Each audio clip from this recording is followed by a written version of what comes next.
पुण्यातल्या सिंहगड किल्ल्यावरील अनधिकृत बांधकामं भुईसपाट करण्यात आलेली आहेत। तब्बल 20,000 स्क्वेअर फुटावरील बेकायदा बांधकामं जमीनदोस्त करण्यात आली आहेत। या कारवाईसाठी गुरुवारपासून सिंहगड किल्ला पर्यटनासाठी बंद करण्यात आला होता। राज्यातील सर्व गड किल्ल्यांवरील अतिक्रमण 31 मे पूर्वी काढण्याच्या सूचना राज्य सरकारने दिल्या होत्या।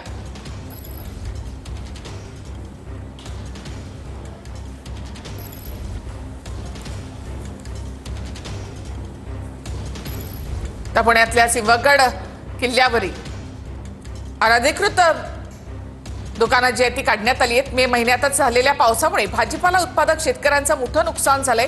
त्यामुळे उत्पादनामध्ये मात्र घट झाली आहे। त्यामुळे बाजारात भाजीपाल्याचे दर प्रचंड वाढले। 30 ते 40 रुपयांना मिळणारी भाजी आता 70 ते 80 रुपये किलो दराने विकली जाते। धुळे जिल्ह्यामध्ये यंदा पावसाने लवकर सुरुवात केल्यामुळे यावेळी भाजीपाल्याचे दर हे गगनाला भिडले आहेत। यंदा पावसाळ्याने मे महिन्यातच सुरुवात केली आणि त्यामुळे जे काही भाजीपाल्याचे दर हे गगनाला भिडले आहेत।